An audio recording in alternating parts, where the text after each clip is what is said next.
മനസ്സിലാൻ്റെ അടുത്താണ് പഠിക്കുന്നത്. ഇപ്പോൾ ഒരു 8 കൊല്ലമായിട്ടാണ് ടീച്ചർ എടുത്ത് പഠിച്ചുകൊണ്ടിരിക്കുന്നത്. ആഗ്നേയ സ്കൂൾ ഓഫ് ഡാൻസ്. ഭരതനാട്യം മാത്രമാണോ കലോത്സവ വേദിയിൽ ഉണ്ടായിരുന്നത്? മറ്റേതെങ്കിലും നൃത്തങ്ങൾ? ഇല്ല, ഭരതനാട്യം മാത്രമേ ഉള്ളൂ.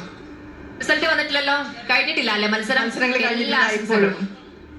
മലപ്പുറം ജില്ലയിൽ നിന്നാണെന്നല്ലേ പറഞ്ഞതാ? പോയിന്റ് നിലയ്ക്ക് അറിയോ ഇപ്പോഴും? എവിടെ നിങ്ങളെ മലപ്പുറം ജില്ല? ഇപ്പൊ നിലവിലുള്ളത് 7ാം സ്ഥാനത്താണ്. മലപ്പുറം ജില്ല കയറി വരുമെന്ന് പ്രതീക്ഷിക്കാം. പ്രശ്നമാക്കണ്ട. 1, 2, 3 ഒക്കെ മലബാറുകാരാണ്, സങ്കടപ്പെടണ്ട. നമുക്കങ്ങ് വീതിച്ചെടുക്കാം.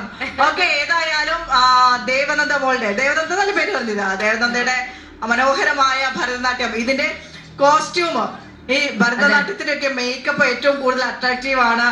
സ്റ്റേജിലേക്ക് കാണുന്ന സമയത്തിന് ആളുകളുടെ കണ്ണ് പിടിച്ചെടുക്കുന്ന രീതിയിലുള്ള കോസ്റ്റ്യൂംസ് ആണ്. ഇതിന്റെ ഈ കോമ്പിനേഷൻ ഒക്കെ ആരാ സെലക്ഷൻ?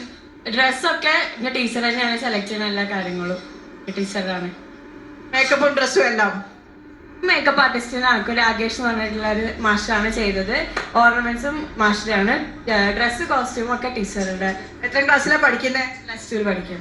അപ്പൊ അവസാന സ്റ്റേജ് ആണ്, കലോത്സവ വേദികളുടെ അവസാന സ്റ്റേജ് ആണ്. ഓക്കെ, ഇതാ നമ്മള് ദേവനന്ദ ഇങ്ങനെ പെർഫോം ചെയ്തോണ്ടിരിക്കുന്ന സമയത്ത് സൈഡിൽ നിന്ന് ഒരാൾ ഇങ്ങനെ നോക്കി നിൽക്കുന്നുണ്ട്. എന്തോ മനസ്സിലായിട്ടാണോ നോക്കി നിൽക്കുന്നതെന്ന് എനിക്കറിയില്ല. ഹലോ, എന്താ പേര്? അവ്യുത്ത്. അടിപൊളി പേരാണല്ലോ. വായിക്കൊള്ളാൻ പറ്റാത്ത പേരൊക്കെ പഠിച്ച് കുട്ടിക്ക് എന്തായാലും പറയാൻ പഠിച്ചത്. ഒരു പാട്ട് പാടിത്തരുമോ? ഏട്ടപ്പാടും ഒരു പാട്ട്. ഏട്ടനും പാടില്ലേ പാട്ട്? ഒരു പാട്ട് പാടണോ? എവിടുന്നാണ്? തൃശ്ശൂർ തന്നെയാണോ? ഒളരിയിലൊരാളുണ്ടല്ലോ. ഒളരി കാളിദാസനെ അറിയോ? കണ്ടിട്ടുണ്ടോ? തൃശ്ശൂരുകാരോടാ ചോദിക്കുന്നത്.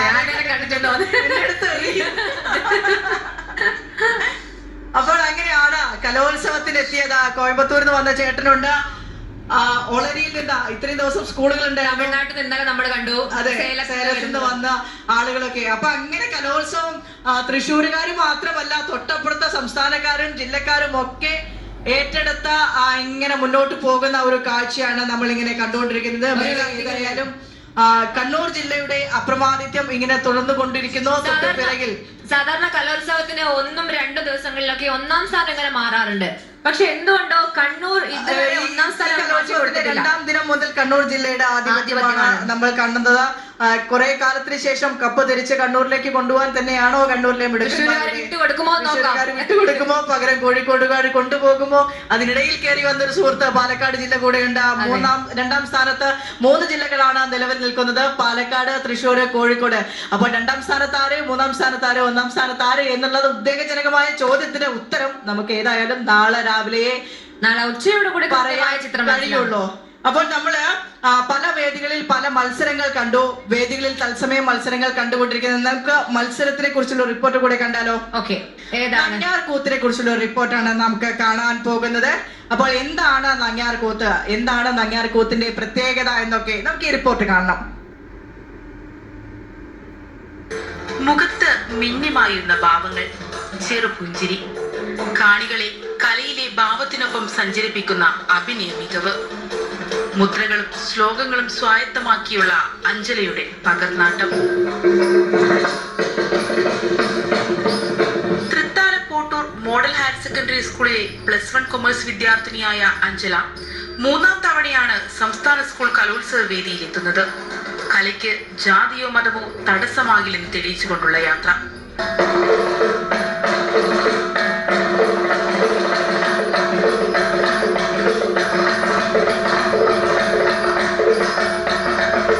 സ്കൂളിലെ അധ്യാപകർ കണ്ടെത്തിയ കഴിവ് കഴിഞ്ഞ 2 വർഷവും അഞ്ജലിയെ സംസ്ഥാന സ്കൂൾ കലോത്സവ വേദിയിൽ എത്തിച്ചു.